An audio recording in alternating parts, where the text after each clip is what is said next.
हृदय मुरली 2 तास 46 मिनिटांचा तमिळ तेलुगू डब चित्रपट थिएटर्समध्ये आला आहे. नेटफ्लिक्सवर स्ट्रीम होत आहे. चित्रपट चांगला असूनही रिव्ह्यू का नाही, अशा कमेंट्स येत होत्या. म्हणून मी काल रात्री 11 वाजताच्या लेट नाईट शोला गेलो होतो. आता मूव्ही पाहिल्यावर माझं ऑनेस्ट ओपिनियन सांगायचं तर मला हा मूव्ही ठीक-ठाक वाटला. पण हा काही खूप हेवी फील गुड फिल्म नाहीये. खरी स्टोरी तर शेवटच्या 40 मिनिटांमध्येच सुरू होते. बाकी सगळं फक्त डेव्हलपमेंट आहे आणि हिरोच्या 3 लव्ह स्टोरीज आहेत हे सांगण्यातच जातं. नेमकं कथानक काय आहे हे कळत नाही. उत्तरार्ध थोडा लांब वाटतो, पण विनोदी असल्यामुळे वेळ जातो. डोकेदुखी नाही आणि फार जडही वाटत नाही. एकदम न्यूट्रल अनुभव होता.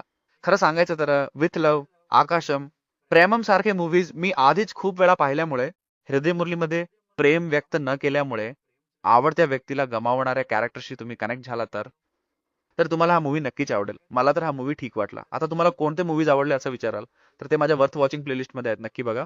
फॅमिली सोबत बघू शकतो का? तर हो, नक्कीच. यात काही अडल्ट कंटेंट नाही. एकदम हेल्दी मूव्ही आहे.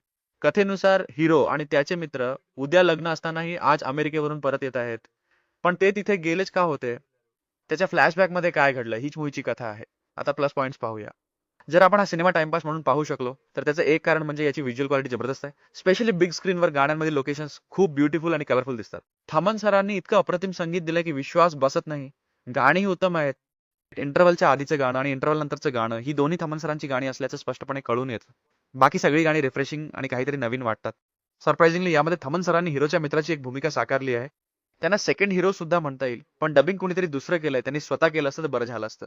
त्यांच्या रोलने खूप हसवलंय आणि तो रोल खूप इफेक्टिव्ह आहे. आता हिरो अथर्व सरांनी नेहमीप्रमाणे चांगलं परफॉर्मन्स दिलंय. निहारिकाजी, प्रीती मुकुंदनजी, काडी लोहारजी, फहाद फासिल सर, मालविका मोहननजी सर्वांचे कॅरेक्टर्स आणि परफॉर्मन्स खूप छान आहेत. कॉमेडी बऱ्याच ठिकाणी वर्कआउट झाली आणि हाच या सिनेमाचा बिगेस्ट प्लस पॉईंट आहे. फर्स्ट हाफमध्ये काही नॉस्टॅल्जिक मोमेंट्स खूप चांगले आहेत. आता मायनस पॉईंट्स बद्दल बोलायचं तर हृदयम सोबत प्रॉब्लेम असा आहे की सिनेमा पाहताना नक्की स्टोरी काय आहे हा प्रश्न मनात राहतोच. शिवाय फ्लाईटमध्ये फहाद फासिल सरांना बसून इतका वेळ स्टोरी सांगणं आणि क्लायमॅक्स अशा गोष्टींमध्ये लॉजिक नसतं. लव्ह स्टोरीज मध्ये तो फील नाहीये. एक काडी लोहार, रेल्वे स्टेशनचा सीन, मामांचं माईकवर बोलणं आणि हिरोईनसाठी यूएसला जाणं हे प्रसंग सोडल्यास सिनेमात फारसे इमोशन्स नाहीत.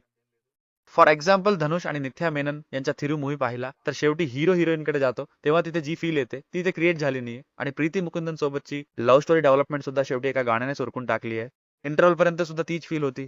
म्हणजे काहीच हाय नाहीये, तितके इन्व्हॉल्व होण्यासारखे सीन्स नाहीत. पुढे काय होईल हे पाहण्याची ओढ वाटत नाही असंच वाटलं. ट्युशनला जातानाचे यंग एज लुक सुद्धा यांना सेट झाले नाहीत. त्यात स्क्रीन प्लेच्या सुरुवातीला लग्न ठरवून काहीतरी प्रॉब्लेम असल्यासारखं मूव्ही स्टार्ट करणं आणि क्लायमॅक्सला तो रिझॉल्व्ह होणं हे तर आपण खूप साऱ्या तेलुगू मूव्हीजमध्ये आधीच पाहिलंय ना. तर शेवटी या मूवीचा वर्डिक्ट असा आहे की मला तरी पूर्णपणे इन्व्हॉल्व होऊन हेवी इमोशन्स आणि फील गुड सीन्स मिळतील असं समाधान मिळालं नाही. पण कॉमेडीमुळे आणि शेवटची 40 मिनिट्स थोडी जास्त इंटरेस्टिंग वाटली. बाकीचा सिनेमा सुद्धा टाइमपास म्हणून ठीक आहे. तर मला हा मूवी ठीक वाटला. बस इतकंच. कदाचित या कॅरेक्टरशी कनेक्ट होणाऱ्यांना हा जास्त आवडेल ते मी सांगू शकत नाही. माझ्या मते हा सिनेमा एकदा पाहण्यासारखा आहे. मी याला 5 पैकी 2.75 रेटिंग देतो. तुम्हाला असेच रिव्ह्यू आवडत असतील तर चॅनलला सबस्क्राईब करा. धन्यवाद.